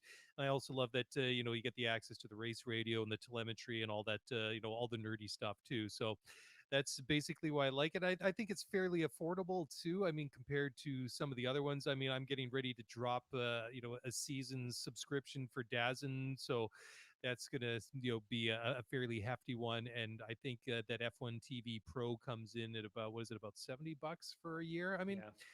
it's a bit of a pricey one, but if you kind of break it down what you get, I think it's good value for money. I agree. I think it's great value for money. And I know our listeners in the US don't have to contend with ads during the race on ESPN, but up here in Canada, we talked about this on the We last do. Spaces chat. Yeah. We have ads during the race. And I don't know that there's many countries in the world that suffer, but when we're during the race, TSN, which is our broadcaster, will block off a segment of the race. Will they take the actual race window? And to your point, they always seem to do it during a moment of anticipation or excitement or suspense. They'll take the race, they'll put in a tiny window up in the top corner, and then they'll play an ad one or two or three of them back to back to back with the audio. So the presentation here in Canada, it's not good. It's not good enough. They're doing a disservice to the sport, but the app's fantastic. I love the flexibility of being able to watch on my phone or watch on my computer or both, which is super, super cool. The Yeah. quality of the app has gotten significantly better. I can now airplane natively to my TV and do other Yep. things on my phone. We know there's an Apple TV, a dedicated Apple TV app coming in later this year. At least F1 continues to promise that. The quality's better than ever. I love the fact that you can go back through every race dating back to, I think, 2007. I love Yeah. the The quality of archive. footage. Yeah. The archive's great. I love the fact that I don't have to remember to set a DVR, which inevitably I Yep. never would. There's just so many good things to it. And I think in terms of the value, I think it's under $100 Canadian. I can't remember the exact amount. To me, it's a no-brainer because Hmm. really my cable package was principally just to watch Formula One anyways. And by cutting cable, I'm saving $100 a month anyways. And I don't have to have that big, stupid, ugly circa 2005 HD box under my otherwise beautiful OLED freaking TV. So yeah, I like the app a lot. I really do like the app. Yeah. Yeah. And also, I think there are some. Is there not some documentaries on there as well? I think there were. Absolutely. Yeah. Yeah. Totally worth it. All right. Cool. What is the next tweet then? So this is a question I think we've had before as well. A lot of people, and this isn't even a specific one, but a lot of people reaching out, hey, going to be traveling, going to be on the train, going to be on the plane, going to be on the boat, which is awesome because, again, it speaks to the fact that people are getting up and they're traveling again. Hopefully, we're starting to shake off this pandemic norms that we've kind of built up and Hmm. surrounded ourselves with. But looking for recommendations on book, if you could recommend any one Formula One book, what would it be? Well, just going back to the Schumacher documentary that's going to drop in about a month's time or less. The James Allen's book about Michael Schumacher I found very, very good. I read that. Oh, it's not a new book. It's been out there for quite a while. I don't remember the name of it off the top of my head. James was the Formula One. He was Crofty before Crofty, and he's a very knowledgeable guy. But that one I found pretty insightful because there was a lot of I mean, there's obviously heavy on the Formula One career of Michael Schumacher, but it was very interesting because it really dived into their background and how they came up, himself and his brother Ralph, and how they got into racing, into karting, how he broke into Formula One with Jordan. So that was definitely a good one. I think that's a really, really good one. I've got that one on the shelf. I've been meaning to dig it for a while and certainly saving some for Yep. traveling. Some I'm hoping to do later this year. I think the two that I would recommend, and this is I can recommend these verbatim simply because so many people ask, but How to Yep. Build a Car by Adrian Newey is exceptional. It's surprisingly accessible in terms of the language and in terms of the way that he presents some fairly complex ideas. And the other one, and I know that you're very familiar with this one as well, is Total Competition by Ross Braun. Yep. It's a Good book. weird Great book. book in the sense that it's kind of co-authored and narrated by two individuals. It's kind of Adam Parr that's kind of sharing some of his experiences, although they're very, very shallow relative, of course. But I it's think it principally a was. Ross Braun book. No, please go on. Yeah, I think it was done on purpose because in that book, he mentions and refers to Sun Tzu's Art of War quite a Yeah, lot. And if yeah. you read the Art of War, that's very much the way that manuscript, that document Ah, is written. So I think that there was a little bit of intent behind that with Ross and with Adam Parr, with that sort of back and forth.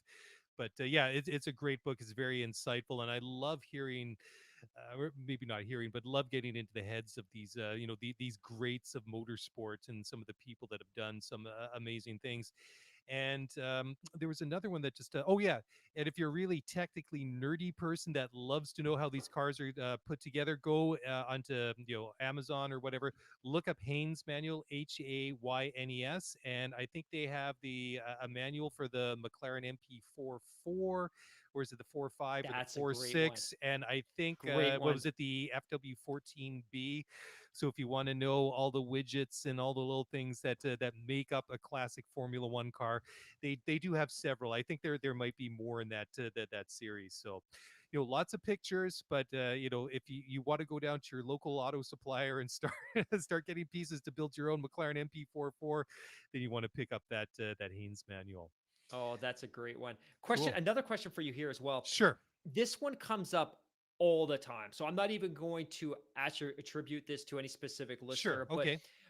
I don't want to necessarily suggest that we have a favorite team today, although I think you could probably pick up who that is. But growing up, what was your favorite team? And for a new viewer, somebody that's new to Formula One, if they haven't kind of zeroed in on a team, what would be a good up and coming team for somebody to start supporting today? So, what was your favorite team when you were growing up following the sport? And maybe you didn't have a favorite team, maybe you just had a favorite driver, which I think is common in sports like the NBA. But if you were also helping somebody pick a new team today, what direction would you point them in?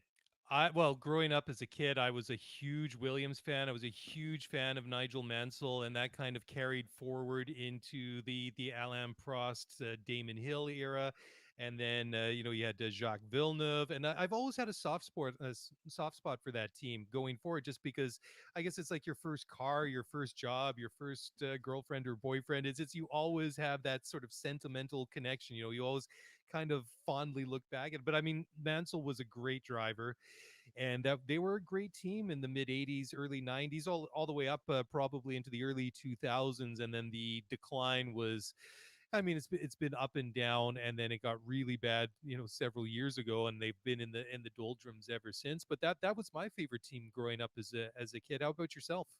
It's funny, very, very similar. I was associated with Williams simply because I grew up just like you, spent a lot of my youth in Europe, in the UK.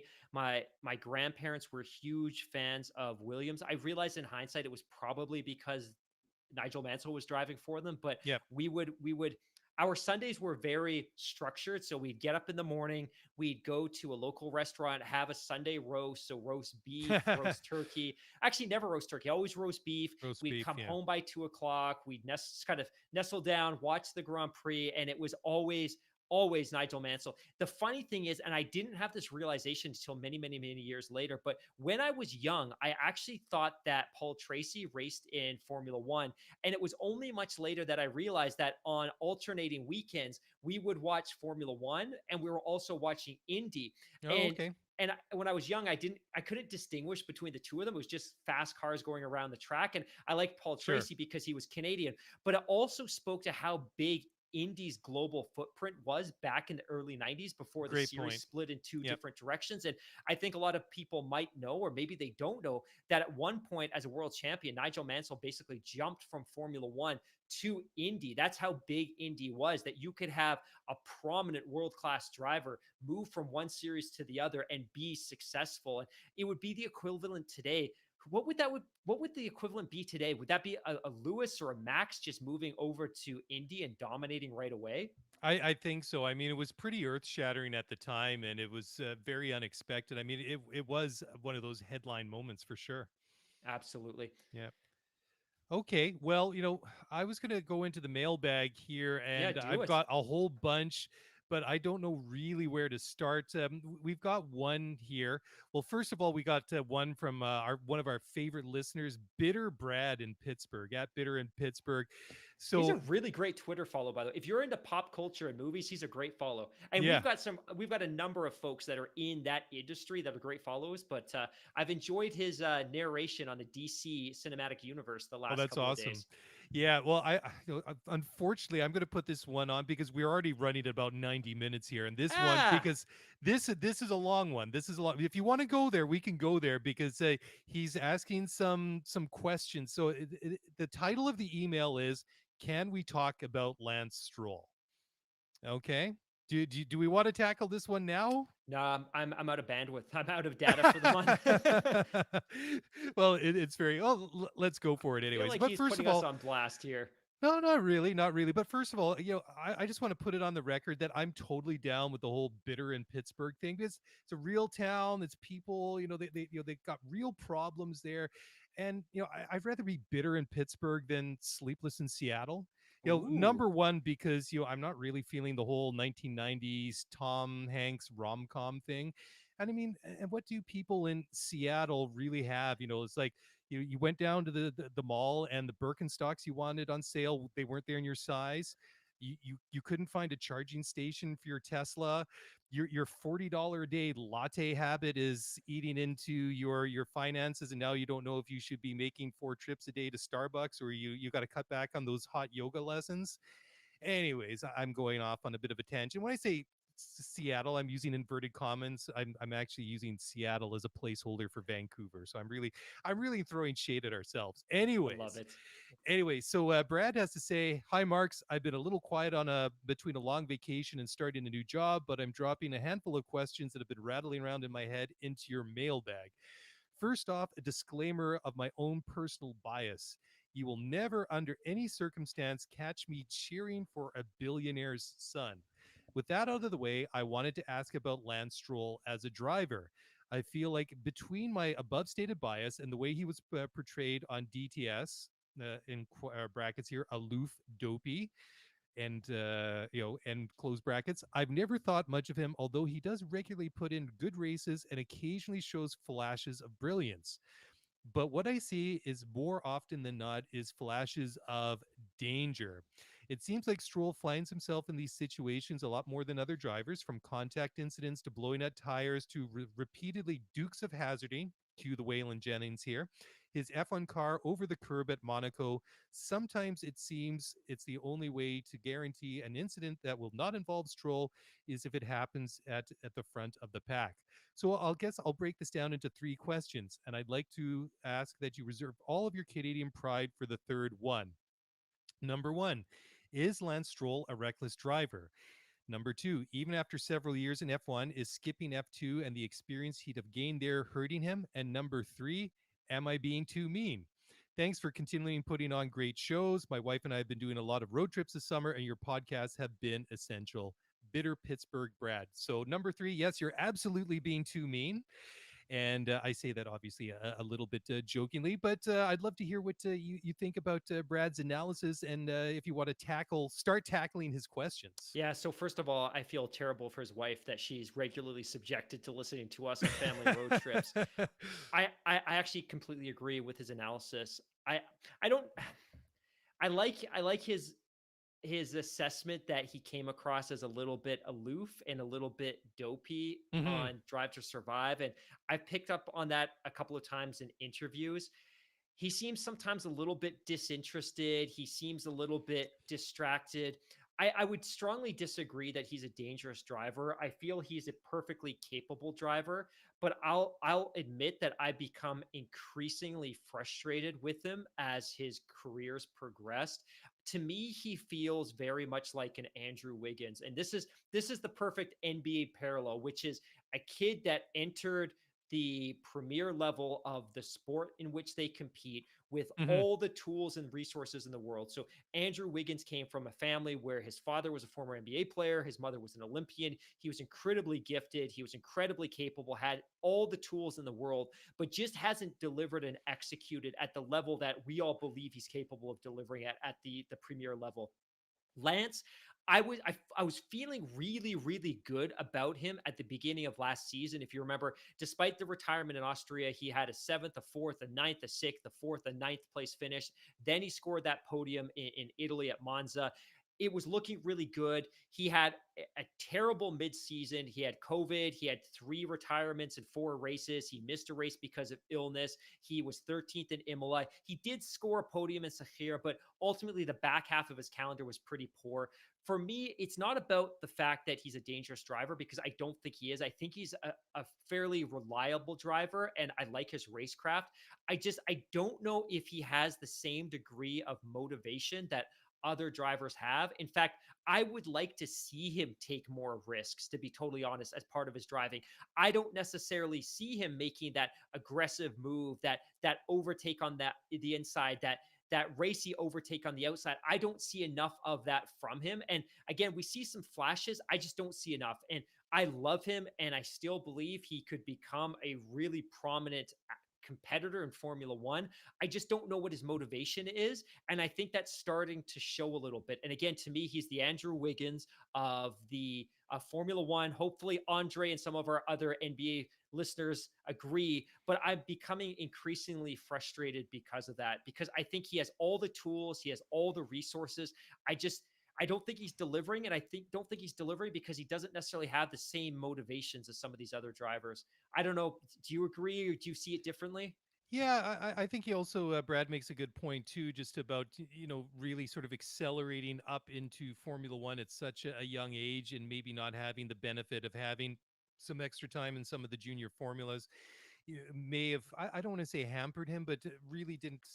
Maybe he just missed out on that opportunity just to mature a little bit more and just grow as a driver. I mean, and that's the thing. I mean, I understand the sentiment of not cheering for like a billionaire's son. I mean, why do you really need to feel sorry for the Right. 1% kind of thing? Right. So I totally understand where he's coming from on that one. But I mean, a lot of these guys come from privileged backgrounds. I mean, guys like Lewis Hamilton that Good call. come from And Esteban just Ocon, they're the exception. exactly. I mean, they're great stories in and of themselves, but I mean, they really unfortunately tend to be the outliers. So I tend to try and put that to one side, because I feel that if I'm going to not cheer for somebody just on basis on the background, I feel I'm going to be ignoring like 75 or 80% of the grid. But certainly, I mean, the one thing that is without a doubt is that with the backing of his dad and the Stroll fortune, is that money bought him the opportunities and places that would have probably not have opened up to him at obviously at such a young age. So I mean, that certainly helped him get to where he is right now. And I think that's a pretty good observation, that that maybe he did miss out on a bit of development by accelerating so fast up through the different stratum of form or motorsports to get to Formula One. Absolutely. And let's remember in 2016, which was his final year in the lower formulas, he crushed in F3 for Prema. Yeah. He crushed. But you're absolutely right. His first couple of races in Formula One, it was a mess, and it wasn't necessarily because he was unsafe and he was driving into other cars and he was driving beyond his capability, but he simply didn't understand the mechanical grip or the aerodynamics of the car. He couldn't get enough heat into the brakes. He didn't understand the tires, and there was definitely some learning curve. And I remember after the third race, because he had three consecutive retirements to start the season, I'm just like, I don't know how he's going to get out of this. I don't know how this is going to improve. And then much to I think my surprise, by Canada, the seventh race of the season, he was in the points, and then a race later at Azerbaijan, he had a podium. He finished third, and it would have been second if not for the fact that he had that place nipped away from him by Valtteri Bottas at the last second Mm. in an almost photo finish. But for sure, in the early part of his career, I think the lack of experience with a bigger, heavier, grippier car with more advanced aerodynamics and braking and different tire compounds, I think that definitely hurt him. But if you look at the back half of 2017, he put in a handful of points finishes. He only finished a couple of points behind Felipe Massa, who was a long tenured Formula One driver. So I think obviously it impacted him in 2017. I think 2018 as a whole was a setback, being paired with Sergei Sorokin and some of the terrible kind of organizational decisions that organization had made in terms of their F1 aero philosophy and things set him back in his personal development. And I was excited for him to move over to Racing Point. 19 wasn't great. 20 was very exciting, at least the front half. But I don't understand what his motivation is. And I don't think anyone does. And I think if somebody can unlock the beast within him, if it's there at all, he could be a real competitor. My fear is that that fire just may not be there. Yeah, great points and great question. So thanks for that, Brad. And I was going to say, now that I got the theme song for the Dukes of Hazard, running around in my head, I was thinking, maybe we get Waylon Jennings to write us a theme song, and then I realized, he died like 20 years ago. So, well, moving right along to less touchy subjects. So we got one more, and there's a ton of great emails, and we'll get to them over the next couple of shows. So if we haven't read it out tonight, don't worry, we'll get to them. Anyway, said the next one is from Yarmo Cowpers, and he says, "Hi, Mark Squared. I've been a fan of the show of the sport now for 3 years. This happens not so coincidentally to coincide with the start of DTS in some magical way. This also interested my girlfriend in F1, so now we watch every race together. We just booked 2 tickets to attend our first race at Autodrome Nacional Monza. I'm beyond excited, as I've always loved this track. Since we are Dutch, we will make the whole vacation out of it at the Italian Lake District. I mean, what a wonderful trip to make. That's awesome. I'm totally jealous of you guys. We have tickets for Laterale Destra B in the middle of the straight with seats overlooking the pit boxes of the podium. But at Monza, there is free Friday, which means we can walk to each grandstand except the premium ones and sit where we want during FP1 and FP2. Personally, I wanted to take a look at the first and second chicane, but where would you advise we take a look, or what would be some awesome places to check out FP1 or FP2 on Friday? Also, have either of you been to Monza, and do you have any more tips and or tricks to fully make use of the weekend tickets and experience as much as we can? This can also mean going to the Ferrari Museum or any related Formula One things. Keep up the awesome work and content. With kind regards, Yarmo. So, number one, yeah, that Ferrari Museum has to be a bucket list thing, destination for any Formula One fan. Now, I haven't been to Monza. It is definitely on my list to go, but I think for me, if I had the opportunity to go and check out, sit in a couple of different places, I'd like to sit at the Lesmos and just see the cars go through those corners, because we're not going to see this amount of mechanical grip on these cars next year, possibly. So it'd be pretty awesome to see them going in there. And then I'd also go to the first chicane at Redifilio, because they're going to be coming down the pit straight there, absolutely flying, going into that 90-degree right-hander. So you're going to get a great sense of the the high end speed, the top speed, then the deceleration going into Redifilio, going through the chicane, and then once they punch it again, coming out of the chicane and then going around the corner there. And then I would think also, Parabolica is one of the iconic Formula One corners. I mean, it's not the original Parabolica, but still the way they come down that back straight, throw the car into that right hander, and then come back out into the pit straight. I think that would, you'll be something to see that in real life. What about yourself? What do you think, Mark? Very similar. So I haven't been, and I'll be honest, this is probably the Grand Prix that my wife is most invested in seeing. And I Mm. think it's probably something we would have done last year or possibly this year, if not for the COVID situation. So this is the event that she's most excited about seeing. For me, it's always been on the list. Seeing the atmosphere in 2019 when Charles Leclerc won there for Ferrari. For me, I need to be a part of that. Like, it needs to be on my bucket list. But to your point as well, for me, if I have the opportunity to try a couple of different positions throughout practice and qualifying, T6, T7, high speed corners, I think they're a great place to be. You have the possibility of seeing overtaking. You have the opportunity to see the cars up close.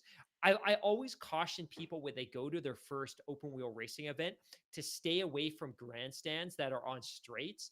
It's Mm. not super exciting. Now, if you're on a grandstand that immediately overlooks the grid, that's one thing, because you have the experience of seeing the cars being set up and the drivers getting in the cars and the tire blankets being taken off and the cars rolling out to do the formation lap. Like, that's pretty exciting. But ultimately, for me, I advise to typically stay away from a grandstand that's on a straight otherwise, because honestly, the cars come by so quickly. Yeah, exactly. The Yeah. cars are gone. It's a blur. You hear them and then they're gone. It's not a great experience. So if you can position yourself around a corner, so corner 6, corner 7, parabolica, those are great places. This is a high speed track. There's the possibility of seeing overtaking in those points. That's where I would typically try to position myself. And in terms of kind of motorsport themed things to do around the track, for me, it would be the Ferrari Museum for sure. But there's a ton of more historical, I would say, cultural things within the vicinity of Monza that I think would be very, very attractive to see. I'm probably not the best person to recommend any because I've not been there, but I think you're doing something that will make both myself and my wife very, very jealous. And I would highly encourage you, Count once me in you on that too. yeah, once you get there and you've experienced it, send us some photos, send us an email with your experiences. We'll read it on the air, we'll share it. People love to know this type of stuff. Yeah. So why don't you come back to us and share your best practices and your recommendations, your experiences, and we'll read it on the air. We'll share your photos. I think all of our listeners would be very, very excited, and I'm sure that many like us are quite jealous that you're getting to experience this, but also very There, happy for you. there you go. We're gonna have a Lonely Planet F1 style Love it. on the show going forward. Trademark. Nobody copy this. This is our thing starting now. Anyways, let's wrap it up there. We threw in a couple of bonus questions there, which is great. I mean, there's still tons more to go through. So, I mean, by all means, please keep sending them in. And that is pretty much it. We will be back in a couple of days, as always, with the Thursday night show. And until then, on behalf of myself and Mr. Mark Hamilton, thank you for listening. Thank you for watching. Thanks for the tweets, the emails. Best way to get in touch is via Twitter at Scuderia F1 Pod. And don't forget to join in on Thursday night for the Spaces chat, which Mark does such an awesome job hosting and running every week. And if you want to get in touch via email, by all means do so, scuderiaf1pod@gmail.com. And that's it. Have a great week. We'll talk to you again in a couple of days. Bye for now.